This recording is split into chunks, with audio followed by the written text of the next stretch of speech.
देखा भाई साहब, बीजेपी ने राहुल गांधी की मस्त वाली फोटो जारी की है रावण के रूप में। देखा, अबे कितनी बार समझाया है, जिसके खुद के घर शीशे के हों वो दूसरों के ऊपर पत्थर नहीं फेंका करते। क्या मतलब, तुम लोग तो राहुल गांधी की फोटो जारी करके खुश हो गए, लेकिन एक और फोटो वायरल हो रही है। पता है कब की फोटो है? 1945 की। तुम लोगों के पूजनीय नाथूराम गोडसे कोई पत्रिका या मैगजीन चलाते थे अग्रणी नाम से, उसमें कार्टून छापा गया था। उसमें पता क्या दिखाया गया था?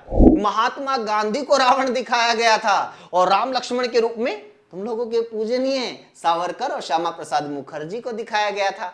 लेकिन ये बात देखकर तो तुम लोगों को खुशी हुई होगी, लेकिन ये ध्यान रखो, उसमें रावण के जो सिर दिखाए गए थे, रावण के जो चेहरे दिखाए गए थे, उसमें कौन कौन लोग मौजूद थे? उसमें सिर्फ नेहरू, मौलाना आजाद जैसे नेता शामिल नहीं थे, उसमें सुभाष चंद्र बोस और सरदार पटेल जैसे नेता भी शामिल थे।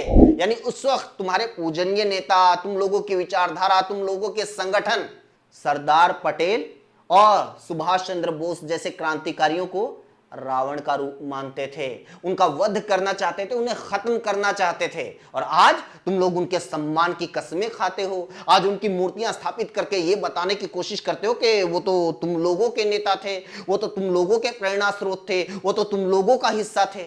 नहीं, तुम लोगों की ये सोच थी। राहुल गांधी की तस्वीर के जरिए, इस कार्टून के जरिए ये सोच सामने आ गई।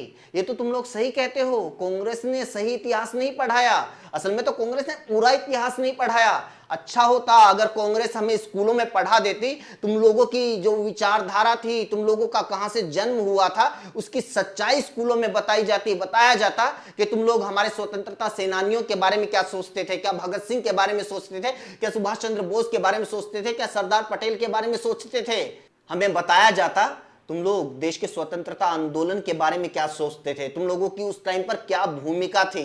यही तो दिक्कत है, स्वतंत्रता आंदोलन में अपनी भूमिका से शर्मिंदा तुम लोग पूरे स्वतंत्रता आंदोलन को ही डिस्क्रेडिट करना चाहते हो कि ये स्वतंत्रता आंदोलन तो था ही नहीं। इसलिए बोस और पटेल का सहारा लेकर गांधी नेहरू को बदनाम किया जाता है, थोड़े दिनों के बाद किसी और के कंधे का इस्तेमाल करके बोस और पटेल को बदनाम किया जाएगा। धीरे धीरे पूरे स्वतंत्रता आंदोलन को इस तरह से स्थापित कर दिया जाएगा कि ये तो कुछ था ही नहीं, या फिर ये स्थापित कर दिया जाएगा कि असली आजादी तो गोडसे और सावरकर ने दिलवाई थी। वरना पैरेलल ये नैरेटिव तो चल ही रहा है कि असली आजादी तो मोदी ने दिलवाई थी 2014 में।